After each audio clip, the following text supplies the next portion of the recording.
Breaking news. After 2 weekends off, the NASCAR Cup Series will return to the pavement at Bristol. April Fools! However, that was nothing compared to the reaction some NASCAR fans had around April Fool's Day 2003.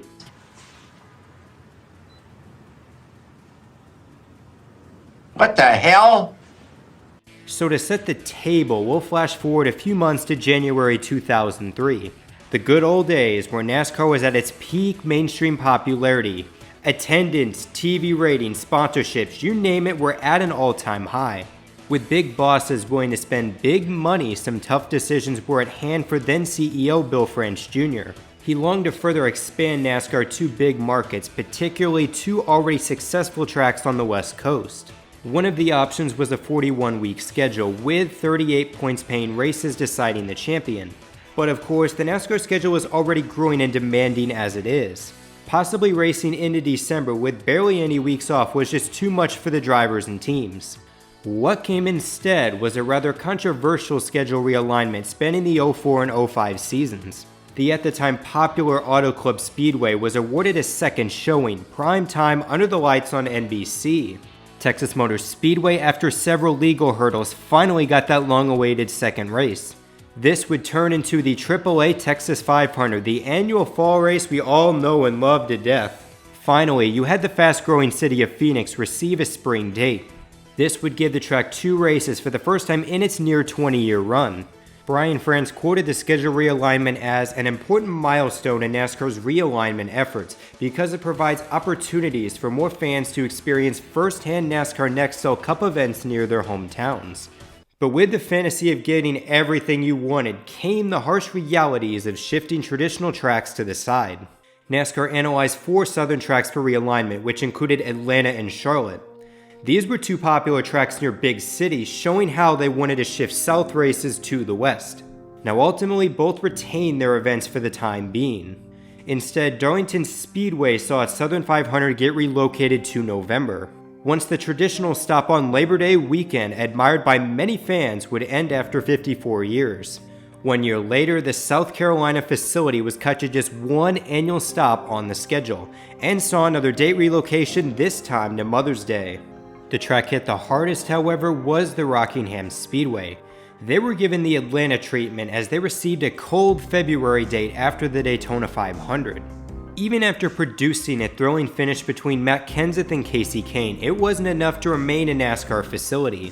Mired in the middle of the Furco lawsuit, the annual race for the classic NASCAR track went to a second stop in Texas. Some other things such as attendance, weather, and poor infrastructure were more reasons for NASCAR to weave the axe. Rockingham would be nothing more than a test facility in terms of its future for NASCAR Cup racing. Now, if you want my honest opinion, I don't fault NASCAR for giving those West Coast tracks 2 races. Like it or not, Auto Club in Texas were popular races, selling tickets and gaining sponsorship at alarming rates. In fact, still today, Texas is one of the largest purses on the NASCAR schedule. This was a big chance for NASCAR to grow into bigger markets. It just sucks the benefactors were 2 already solid markets with traditions dating back to the 1960s. As a former St. Louis Rams fan, I feel bad for the Rockingham faithful, and they should have gotten at least 1 Cup race on the schedule. If anything, they should have just axed a Pocono race and then kept the February date in Rockingham. Yet, there was an idea that would have resolved that issue at an instant. Circle ahead to March 27, 2003. The NASCAR world was introduced to this rumor originating from the Fort Worth Star. Bruton Smith, the CEO of SMI, had reportedly proposed the idea of implementing conferences to the NASCAR Cup Series in order to expand the schedule. Now, I don't know the legitimacy of this article as it has disappeared everywhere except jski.com. But as the owner of SMI, it would make sense as a business standpoint to argue for 2 separate conferences.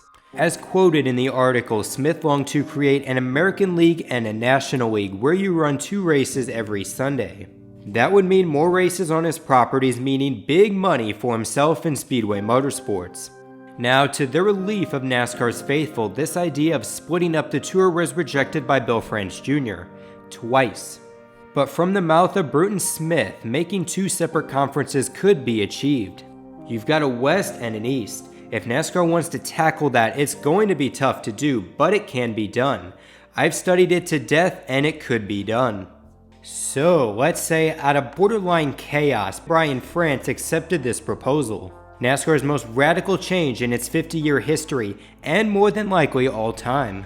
2 conferences would split the competition in half. So, how might the league as a whole look with 2 separate divisions? Would it be caution clock bad, or more of a mixed opinion such as the green-white checkered rule? So the first things first, how would you break up the NASCAR Cup Series? So while you could have both leagues race cross-country, the most logical and simplistic would be to divide by regions. Having a NASCAR East and NASCAR West would cater better to the ideology of 2 cup races every Sunday. The East race would have the good old 1 p.m. Eastern Time slot, while the West Coast race would start at 4 p.m. In order to achieve this, the races would have to be shortened, which would probably be by a good 200-250 miles. That way you get both races in and they don't compete with each other. The calendar, meanwhile, would look something like this. Each division would have 15 to 20 races in their respective region. The East would have your traditional races at Richmond and Bristol, while the West would have more of the newer circuits in Las Vegas and Sonoma and Phoenix. The major beneficiary would obviously be the tracks in this scenario. Expanding to more races would mean not only the bigger markets get more races, but you see tracks like Gateway and Iowa finally get their long-awaited shot at Cup. Then you would have the 5 crown jewels, which would be the only regular season races with a 40-car field. Pretty much, you would see a big event every few months, with the Southern 500 on Labor Day ending the regular season. This race would mark as the cutoff race for both the NASCAR East and the West, thus setting the playoff field. More on the format in just a few minutes. Now for the most challenging aspect, how would you divide up the teams? I mean, most of them are headquartered in North Carolina after all. In order to maintain a competitive balance, chances are each NASCAR team would get split in half. For example, Hendrick Motorsports would have 2 teams race in the Eastern Conference and then 2 in the West. Although there would likely be some exceptions in terms of sponsorship and particular drivers. Both Kurt Busch and Kyle Larson originated on the West Coast, and obviously both Monster and Credit One Bank are headquartered in California and Vegas respectively. I could definitely see NASCAR making an exception to appease certain sponsors. Just for fun, I formulated an East and West driver alignment based on the 2020 roster. In looking at the 2 leagues, the West would definitely be the more talented league based on the drivers. Yet the equalizer would be that the East goes to more of the entertaining tracks such as Talladega and Martinsville. Chances are both leagues would also have differing aero packages.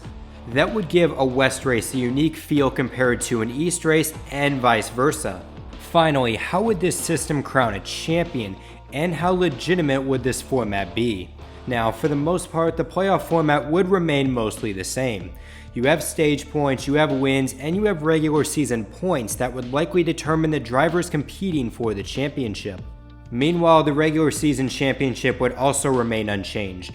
Whichever driver earned the most points amongst both leagues would be the one awarded the trophy. Where things get rather interesting is within the conferences. While winning your in would likely still be a thing, the drivers in the East wouldn't be battling the opposing league's drivers for a playoff spot. You might run into a scenario where Chase Elliott misses the playoffs because of a few unpredictable East winners. Whereas if you race for the West, the 9 team would have placed a few positions above the cut line.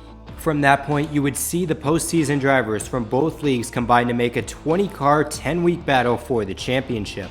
Every 3 races, cars and drivers are eliminated from the championship. Now, unlike the teams eliminated after the regular season, they would show up for all 10 races.